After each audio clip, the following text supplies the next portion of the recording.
Estamos de volta com o programa Pauta Especial aqui pela sua TV Educativa Canal 3, conversando hoje com a psicóloga e mestre em Sociologia, Jaqueline Leão. O nosso assunto é exatamente o Programa Federal de Proteção à Testemunha. Agora, doutora, quem é que pode ser protegido? Em que situação o cidadão pode ser inserido num programa como esse? Perfeito. Para que o programa para que a pessoa seja inserida, a testemunha seja inserida no programa de proteção à testemunha, ela precisa, primeiro, ter um testemunho cujo processo judicial esteja em curso. Se o processo não estiver em curso, ela não é uma testemunha que interesse ao Estado. Além disso, ela precisa estar ligada a um crime de maior valor ofensivo. Isso quer dizer, na realidade, ligada ao crime organizado. Um testemunho ligado a um crime, não é, do crime organizado.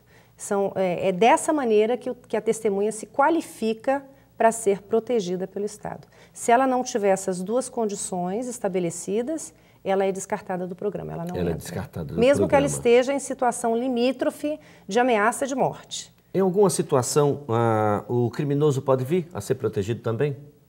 Sim, se ele fizer parte do programa de delação premiada.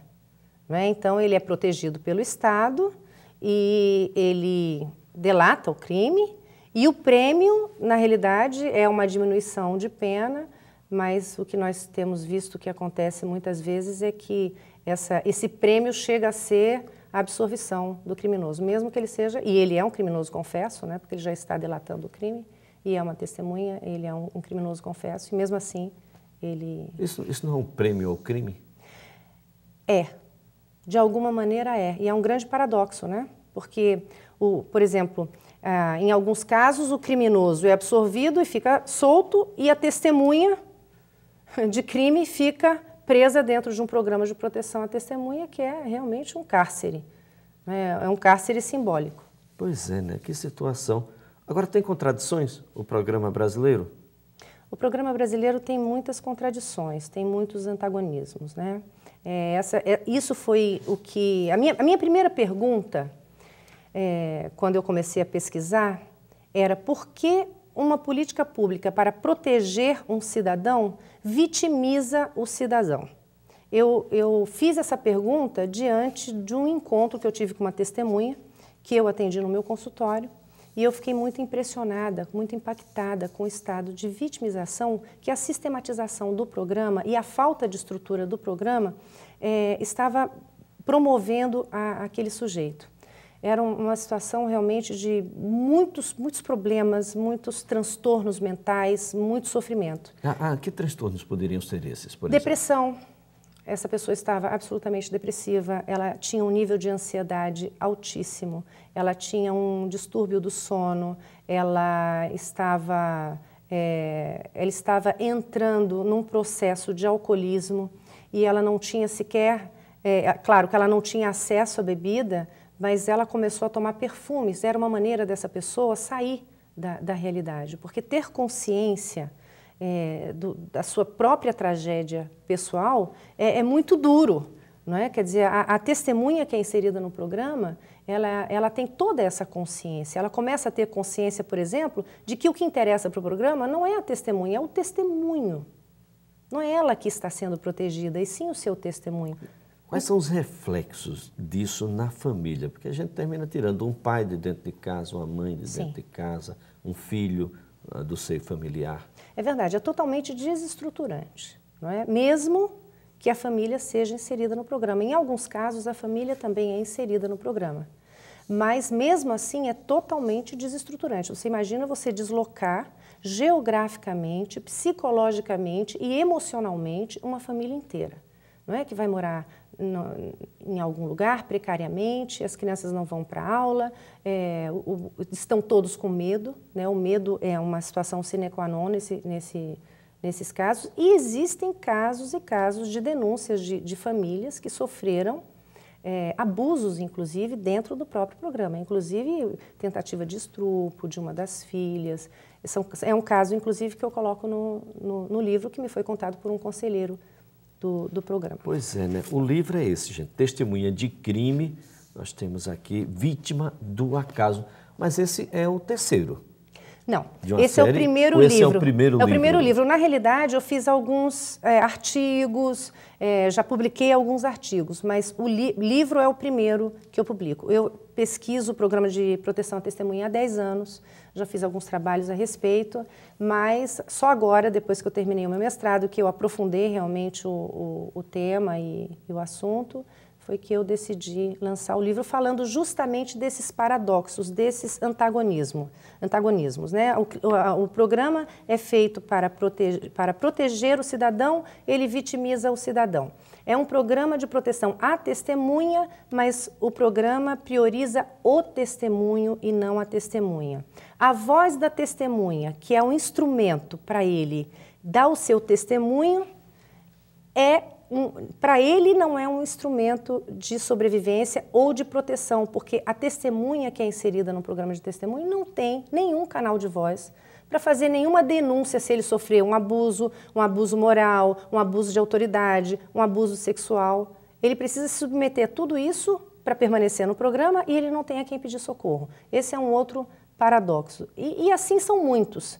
Né? Na realidade, eu aponto no livro 7 paradoxos do programa de proteção à testemunha. Inclusive o paradoxo dele se apresentar como um programa de uma política pública de direitos humanos e se instituir como uma política pública de segurança, que é a natureza do programa. Que é a natureza do programa.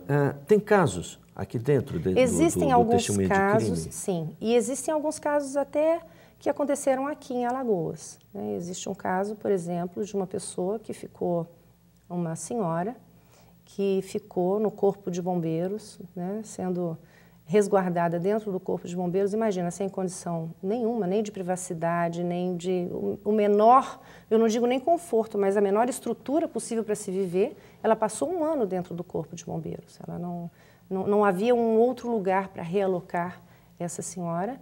E, por fim, ela acabou desistindo, ela não suportou mais ficar ali e ela resolveu voltar para casa e ela foi assassinada.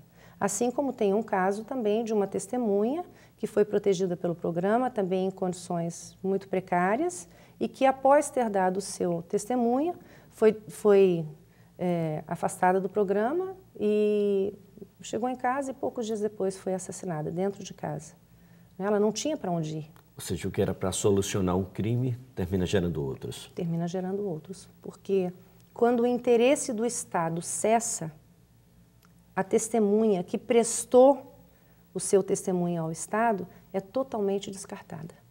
Ela não interessa mais ao Estado. Nesses 10 anos de abordagem desse assunto, tem algo que te chocou mais, algo que para você ainda, a lembrança ainda é muito presente? Tem. É a lembrança dessa pessoa que eu atendi. Eu nunca mais esqueci essa pessoa. Eu o atendi rapidamente porque imediatamente ele foi deslocado para um outro estado, porque o programa pode fazer isso.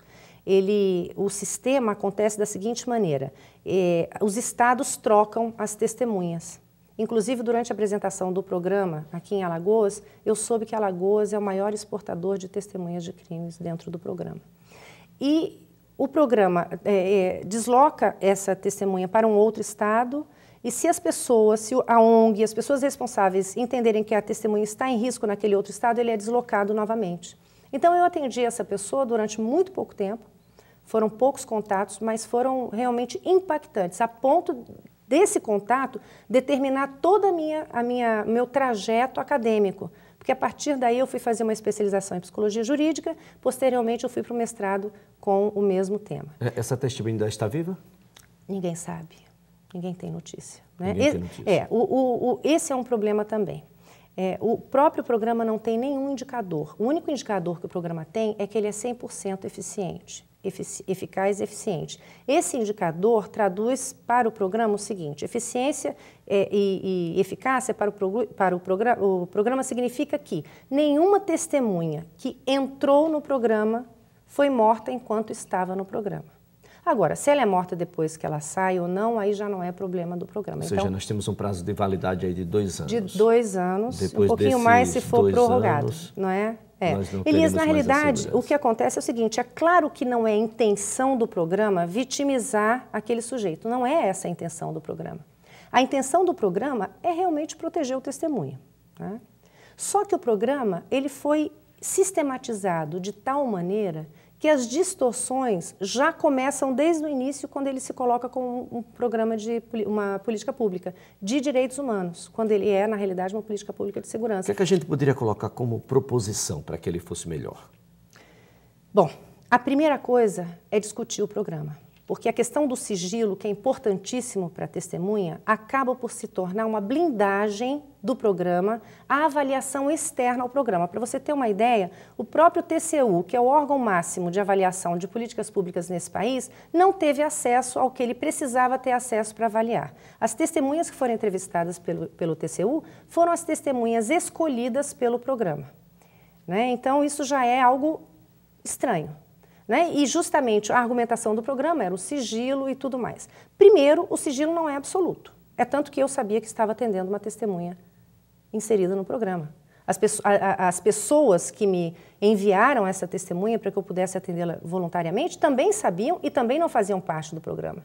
Então, a questão do sigilo como um argumento para que o programa não seja avaliado por pessoas externas ao programa é uma blindagem que o programa tem para que a sociedade não conheça, não é, as distorções, os problemas que o programa tem. E eu acho que o primeiro passo é justamente discutir o programa, avaliar o programa seriamente, né? Eu digo seriamente no sentido de que pessoas que estejam fora do programa, que não estejam nem dentro do universo do programa, nem dentro do universo da testemunha, técnicos, avaliem o programa.